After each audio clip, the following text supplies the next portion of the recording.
नमस्कार दोस्तों चुनाव की तारीखों का ऐलान हो चुका है, लेकिन एनडीए महागठबंधन के अंदर चिराग पासवान जी ने नई उंगली उठा दी है। उन्होंने साफ कहे हैं कि धर्मेंद्र प्रधान से कोई बातचीत नहीं होगी। तो चलिए जानते हैं सीटों की लड़ाई क्यों अटक गई है, इसके पीछे क्या क्या कारण है और इसका असर बिहार की राजनीति पर कैसा होगा।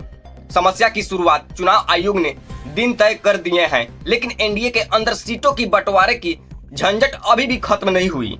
भाजपा कहती है सब कुछ क्लियर हो गया है, लेकिन चिराग पासवान जी ने मानने को तैयार नहीं।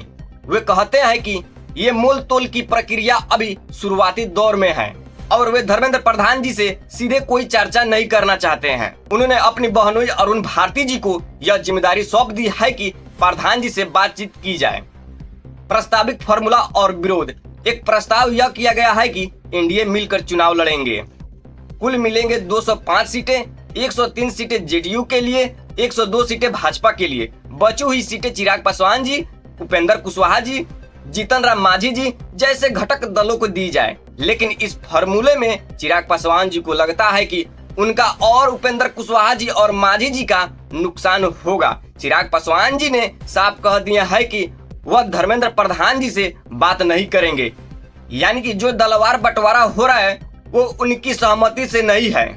चिराग पासवान जी के दावे और उनकी स्थितियां। चिराग पासवान जी ने 5 लोकसभा क्षेत्रों में खगड़िया, वैशाली, समस्तीपुर, जमुई, हाजीपुर में दावा किए हैं। इन क्षेत्रों के अंतर्गत आने वाली विधानसभा सीटों में से 2-2 सीट उन्हें चाहिए, लेकिन इनमें से कहीं भी उनके पास वर्तमान में विधायक नहीं है। यानी कि यह दावे तो भाजपा की जीत वाली सीटों से है या जेडीयू की जीत वाली सीटों से।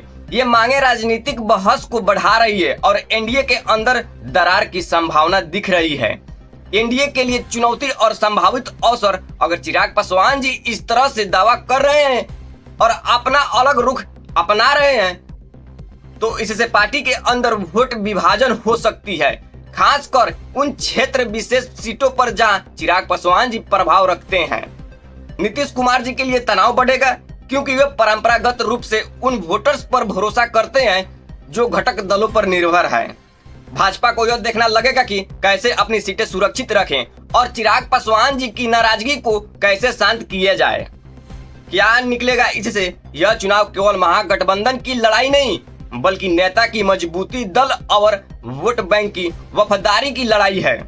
अगर चिराग पासवान जी की बात सिर्फ बयानबाजी रही और बैठना उनके लिए स्वीकार्य हालात बन जाए तो महागठबंधन बच सकता है, लेकिन अगर वे मोर्चा खोलेंगे या पार्टी के फैसलों को सार्वजनिक रूप से चुनौती देंगे तो कुछ सीटें टूट सकती हैं। तो दोस्तों, यह सीटों की लड़ाई सिर्फ कागज पर नहीं, यह भोले भाले वोटर, दलित, अति पिछड़ा समाज, छोटी जातियां, इनका भरोसा और समर्थन तय करेगा कि अंतिम तस्वीर कैसी बनेगी।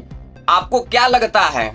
चिराग पासवान जी के इस ईगो पर एनडीए को लड़ना है या मोल तोल करके संतुलन बनाएंगे? अपनी राय कमेंट में जरूर बताइए। वीडियो को लाइक करें, शेयर करें, चैनल को सब्सक्राइब करें। जय हिंद दोस्तों।